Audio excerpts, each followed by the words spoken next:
разлика в площта, въпроси относно кадастъра, човек, който казва аз говоря от името на всички, вписано право на трето лице.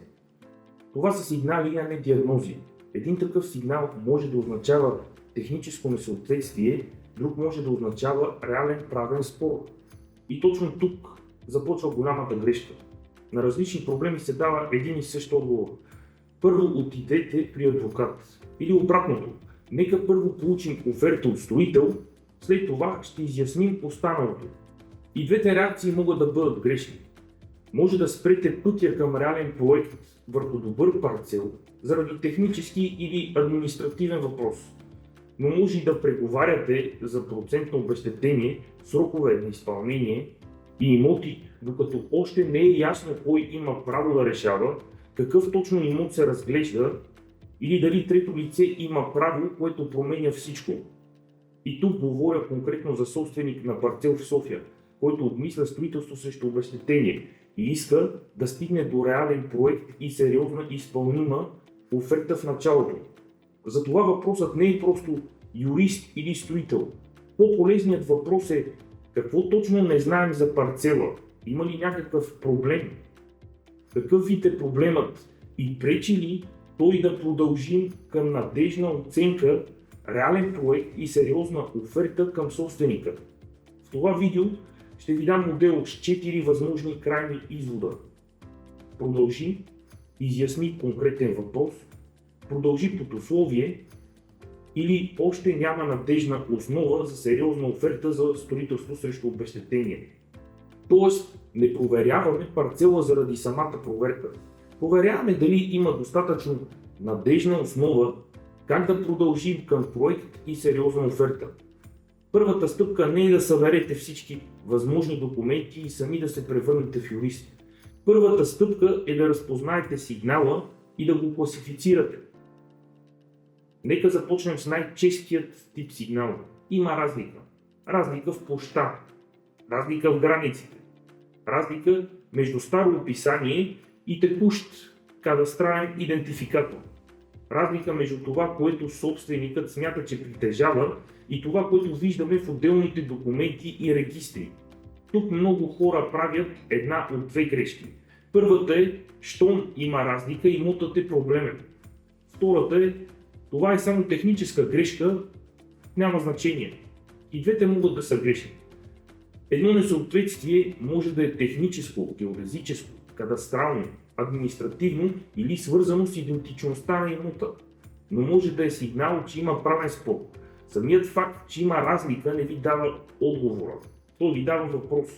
Например, това несъответствие може ли да се обясни с различен план, измерване или идентичност на имота, или има данни, че две страни претендират за права върху една и съща площ?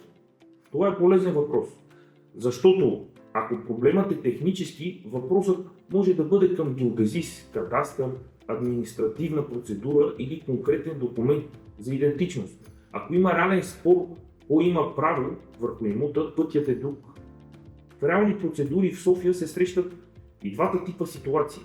Разлика между документ, скица и площ може да доведе до изваждане на комбинирана скица, удостоверяване на идентичност или геодезическо изясняване. Но когато има съмнение за конкуриращи се права, въпросът вече не може да се третира като обикновена техническа корекция.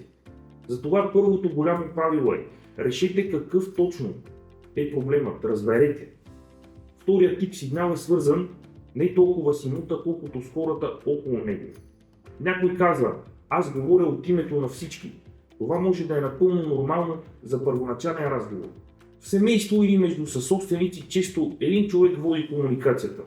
Но има важна разлика. Аз представлявам всички и аз мога да извърша конкретната следваща правна стъпка.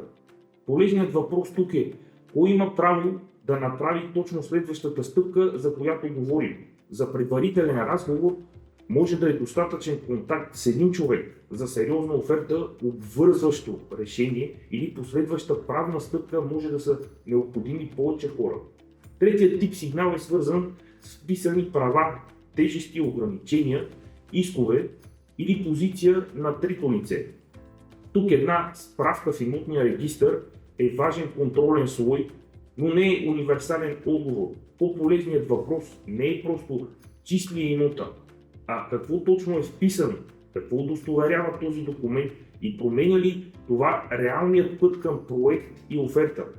Различните вписвания имат различен ефект, а липсата на конкретен проблем в даден документ не отговаря автоматично на всеки въпрос за собственост, представителство или спор. Сега нека превърнем всичко това в четирите състояния. Първото е продължи. Тук няма конкретен блокиращ сигнал. Не сме открили спор или съществено несъответствие, което променя основата на разговора. Това не е гаранция, че няма да излезне друг въпрос. Означава само, че на този етап няма конкретна причина процесът да се спира. Може да продължи първичната оценка на парцела. Може да се анализира устройствения потенциал, достъпът, ограниченията и да се правят следващи проверки. Целта е да разберем има ли реална основа за проект и за сериозен разговор за строителство срещу обезщетение. Второто състояние изясни един конкретен въпрос.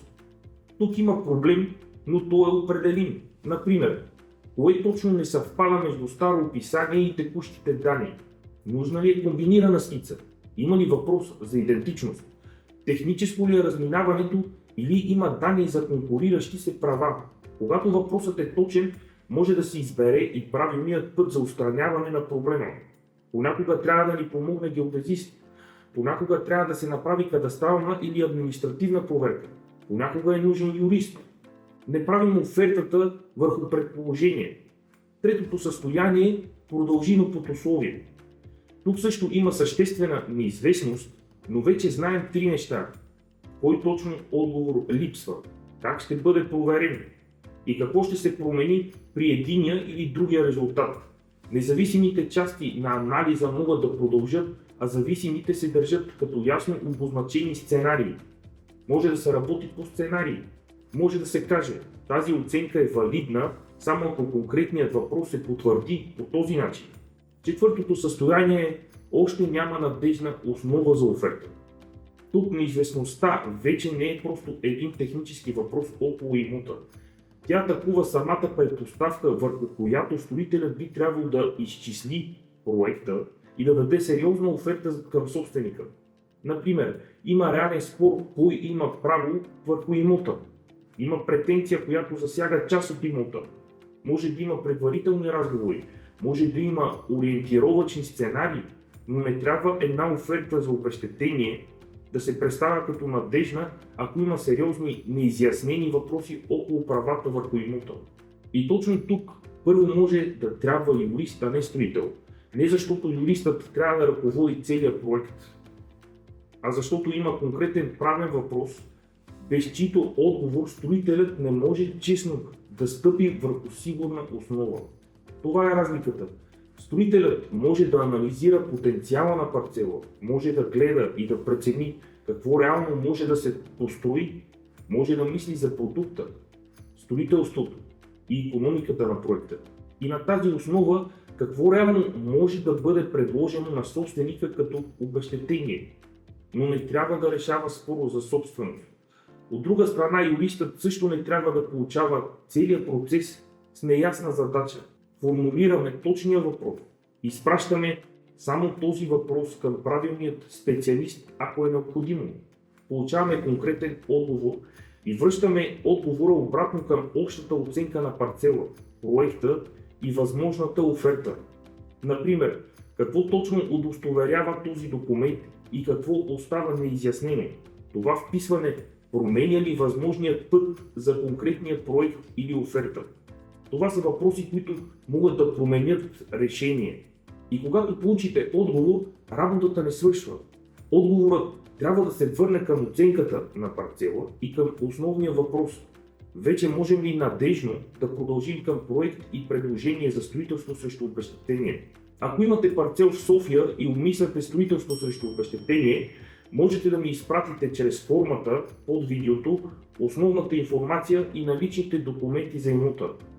Първичната преценка е безплатна. С направата й ще установим какво вече е ясно около имота.